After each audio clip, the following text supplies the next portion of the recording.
Bonjour chers auditeurs et chères auditrices, de notre web radio R212, notre auteur Aziz Daouda, en sa qualité de chroniqueur invité, partage son avis et sa réflexion avec vous dans cet article intitulé « Trump, le Maroc et la fin du mythe Polisario ». Le voici en podcast pour vous. Aziz Daouda ouvre sa réflexion par une observation marquante sur l'évolution récente d'un dossier longtemps enlisé ainsi. Depuis quelques semaines à peine, la question du Sahara occidental enregistre une série de rebondissements d'une intensité rare, marquant une véritable accélération dans un dossier longtemps figé par les pesanteurs diplomatiques, les inerties stratégiques et les calculs occultes. L'administration Trump, chef de file d'un courant international lassé de ce conflit d'un autre temps, a clairement affiché sa volonté de passer à une nouvelle ère, rompant avec des décennies d'attentisme, alimentées par la guerre froide et ses prolongations idéologiques. Aziz Daouda poursuit son analyse en mettant en lumière la position américaine vis-à-vis de l'Algérie et du Maroc de cette manière. Pour Washington, il n'est plus question de tolérer les jeux de déstabilisation d'un régime militaire algérien en perte de repères, qui instrumentalise ce conflit pour masquer ses propres échecs internes, politiques, économiques et sociaux et freine ainsi les ambitions de développement, les bonnes relations régionales dans la complémentarité et le respect d'un voisin marocain, qu'il jalouse aussi pour ses réussites et ses alliances solides avec l'Occident. Aziz Daouda enrichit son propos en soulignant le rôle déterminant de l'arrivée de Donald Trump au pouvoir dans ce changement d'approche. L'élection de Donald Trump a rebattu les cartes. Exit les postures prudentes et les équilibres fragiles entre belligérants, l'heure est à l'action, à la transparence des alliances, et à la recherche de solutions concrètes. Dans cette logique, le soutien de l'administration Trump à la proposition marocaine d'autonomie est sans équivoque. L'initiative marocaine est désormais qualifiée par la Maison-Blanche comme la seule base juste et durable pour une résolution du conflit. Lors d'une rencontre riche en symbolique entre le ministre marocain des Affaires étrangères, Nasser Bourita, et le sénateur Marco Rubio, ce dernier a réaffirmé l'engagement des États-Unis envers une solution fondée exclusivement sur l'offre marocaine. Les signaux sont clairs, pour Washington, la fin de la récréation a sonné. Le Maroc est solide et fiable. Il est dans son droit. C'est le meilleur ami et partenaire dans la région. C'est aussi le premier pays à avoir reconnu les Américains et protégé leur flotte dans les moments difficiles de ce pays naissant alors. Aziz Daouda approfondit sa réflexion en abordant les intentions américaines vis-à-vis du front Polisario ainsi. Ce réalignement américain reconfirmait sa campagne de propositions audacieuses. Plusieurs membres influents du Congrès envisagent désormais de désigner spécifiquement le front Polisario comme organisation terroriste. Et ils ont sur quoi reposer leur argumentaire, notamment, les attaques contre des civils à Smara et du côté de El Maba, la rupture unilatérale du cessez-le-feu de 1991, mais aussi les liens supposés avec des puissances hostiles comme l'Iran ou la Russie, sans omettre la présence avérée de combattants du Polisario en Syrie d'ailleurs toujours détenus là-bas. Le 11 avril, faut-il le rappeler, le représentant républicain Joe Wilson a annoncé son intention de déposer un projet de loi en ce sens.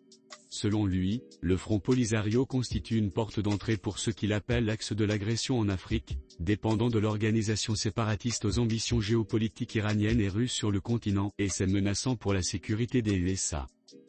Il a entre les mains aujourd'hui l'étude étayée de l'Hudson Institute qui conclut aux relations étroites du Polisario avec le Hezbollah, et même avec le PKK. Il serait actif dans des trafics d'armes avec les groupes terroristes au Sahel, compromis dans les détournements d'aide humanitaire etc.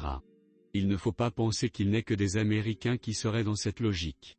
En fin de semaine dernière par exemple, Liam Fox, ancien secrétaire d'État britannique à la défense, qualifié à son tour au Polisario d'organisation terroriste. L'idée est en train de faire sérieusement son chemin. La récente Aziz Daouda met l'accent sur une conséquence directe de cette reconfiguration géopolitique. Cette dynamique met l'Algérie face à ses responsabilités, le Polisario est hébergé, soutenu et financé, sur son territoire.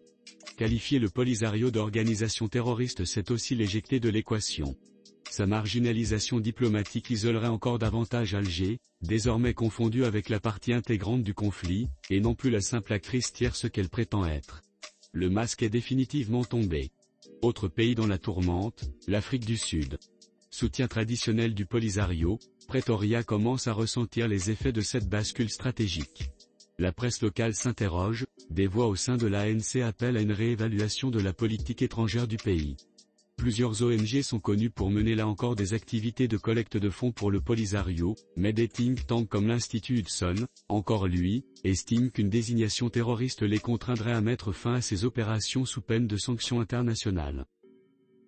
Le chroniqueur invité précise ensuite les risques concrets auxquels l'Afrique du Sud pourrait être exposée. Les conséquences pourraient être lourdes pour les institutions sud-africaines.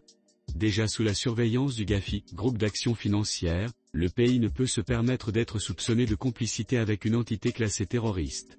Les banques, en particulier, redoutent les contrôles et pourraient exiger du gouvernement un changement de cap.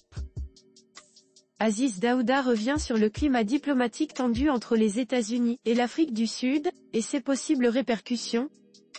Le climat entre Washington et Pretoria, déjà froid depuis l'arrivée de Trump au pouvoir, risque ainsi de se détériorer davantage. L'administration américaine ne cache pas sa défiance envers le gouvernement sud-africain. Une éventuelle désignation du Polisario comme groupe terroriste serait alors un point de rupture dans une relation déjà fragilisée, avec à la clé des sanctions, des pressions économiques et une surveillance diplomatique renforcée. Le chroniqueur invité conclut son analyse en soulignant l'évolution inéluctable du dossier saharien dans le contexte international en ces termes. Le dossier du Sahara occidental entre dans une nouvelle phase. La logique du statu quo ne tient plus face aux réalignements internationaux, et les manœuvres dilatoires perdent en efficacité. Le monde ne veut plus de conflits gelés, et les puissances aspirent à un continent africain stable, fiable et ouvert aux échanges. Dans cette dynamique, le Maroc semble avoir gagné la bataille de la clarté. Reste à voir si ses adversaires sauront lire les nouveaux équilibres. C'est sans doute ce qui explique et motive l'optimisme du représentant marocain à l'ONU, Omar Hilal. Il n'a pas hésité à insinuer en des termes à peine voilés que le dossier serait annoncé clos en concomitance avec les célébrations par le peuple marocain du 50e anniversaire de la Marche verte, le 6 novembre prochain. Chers auditeurs de la web radio R212, merci d'avoir été à l'écoute de ce podcast et de partager avec nous ce moment d'échange et de découverte. Votre présence et votre fidélité sont notre plus belle récompense. On se dit à très bientôt, si vous le voulez bien.